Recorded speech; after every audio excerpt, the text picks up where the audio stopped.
Hi guys, welcome to Russian Weeks. And before I destroy the beautiful sound of this truck with my voice, I'm gonna let you enjoy it until we get up to the highway, okay?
And there we are, kinda on the highway, driving around in about, 40 kilometers an hour. This truck does a little more than 40, but speed isn't the strongest point about this truck. The ZIL 130 that we are driving is the first in a series of 10-15 Russian trucks I'll be driving over the next couple of weeks. And the ZIL 130, the reason I choose to start with this one is that it's one of the oldest and it's an icon.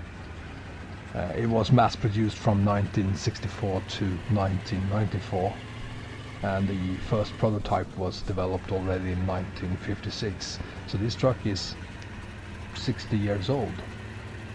And the 130 and its military version, the ZIL 131, along with the 130 successor, the ZIL 133, was a huge success in Russia and or the Soviet Union, I should say. And over the years, ZIL produced some 3.5 million trucks. Throughout its lifetime, the 130 was only modified twice, in 1966 and in 1977. And it's very easy to recognize the difference, at least between the second generation and the third generation, as the third generation had a completely different radiator enclosure. Honestly, I don't know what changes was made in 1966, but if you do, please let me know in the comments, because, I mean, if they are pointing out when you read about this truck on the interweb, that the radiator enclosure has been changed in 1977. I can't imagine there has been anything radical changed in 1966. Speaking of years, unfortunately the mod doesn't say what year model it was created on, but I believe it's pretty fair to say that this is the 1964 model due to the looks of the front the engines available and the transmission available. And speaking of that, I have to give a massive kudos to the developer or the developers of this truck. I have huge respect for their choice of customization for this truck. The mod is only available as a 4x2, just as it was in real life. The 4 engines available, or the 4 variants, are all the same 6-liter V8s, and they produce between 110 and 170 horsepower. The default, and the one I'm currently driving, is the not so mighty 150 horsepower and 795 newton meters of torque. Yes, that is 795, not 1795. And there is also only one transmission, and that is the 5-speeder. No surprise there, it's not with a retarder. The sounds of the 4 engines, or the 4 different engine configurations, are the same.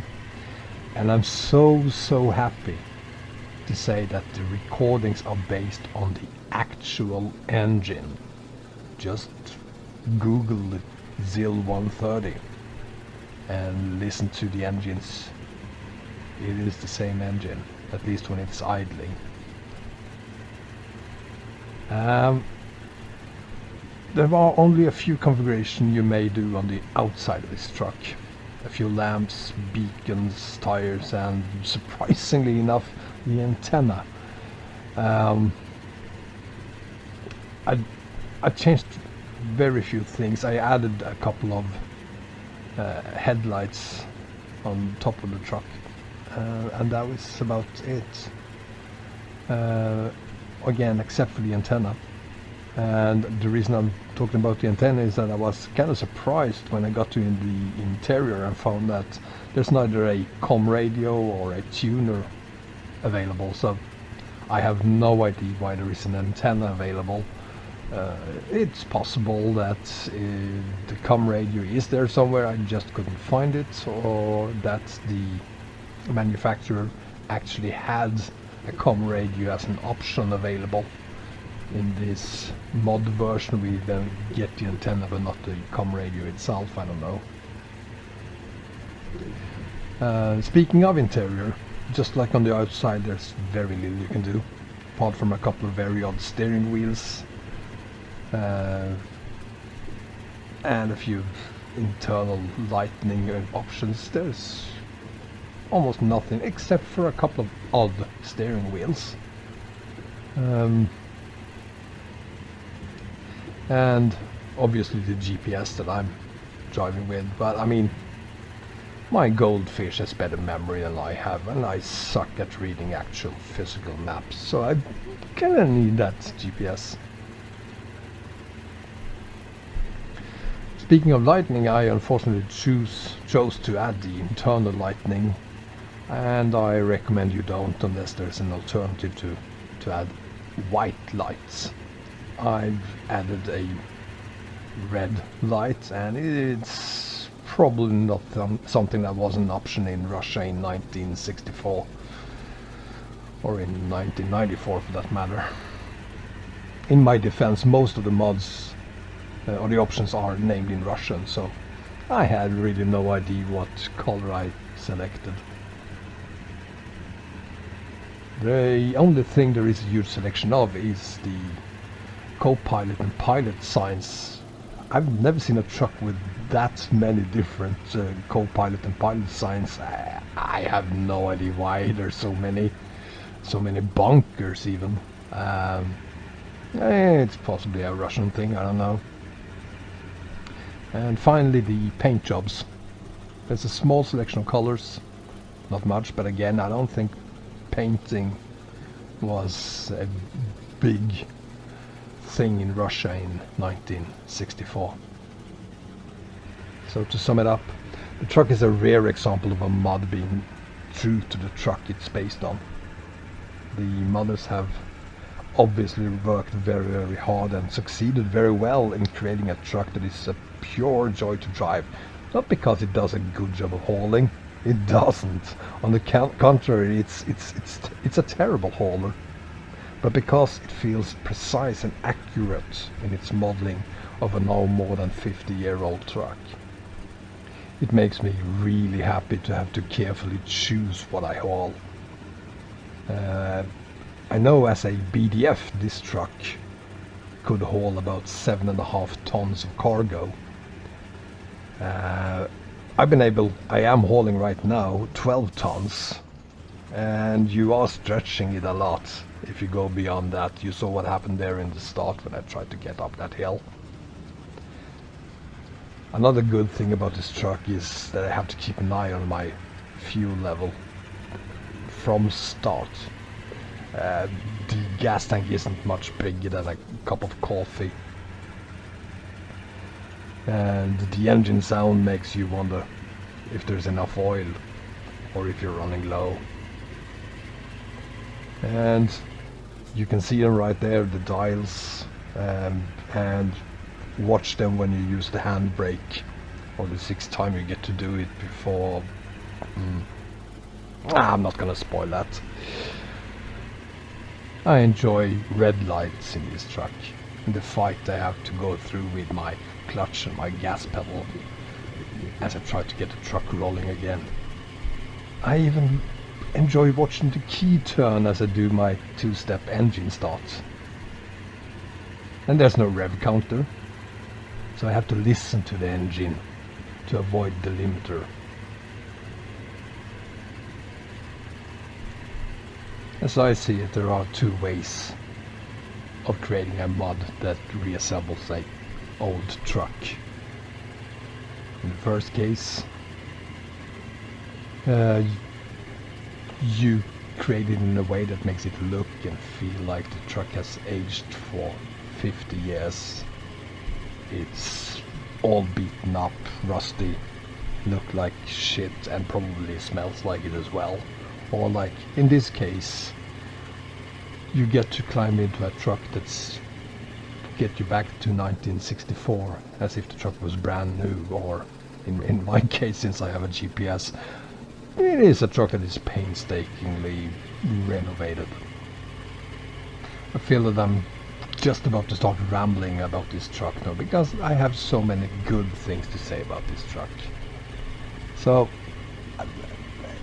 if I were to give the modders any criticism, it has to be on the engine again. And this is just me trying to find something to criticize you about. Around 100 to 1000 RPM, the truck engine doesn't sound all that good. You could do a little work on that.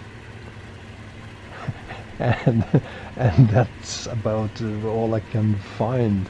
The truth of the matter is that this truck needs to be on everyone's top 10 list, as there's almost no trucks, if any, that comes even close to the real deal as this one have done for me. And that is what I have to say about this truck. I'm gonna shut up and let you enjoy the rest of the ride. If you have enjoyed this video so far, please press the like and then subscribe button.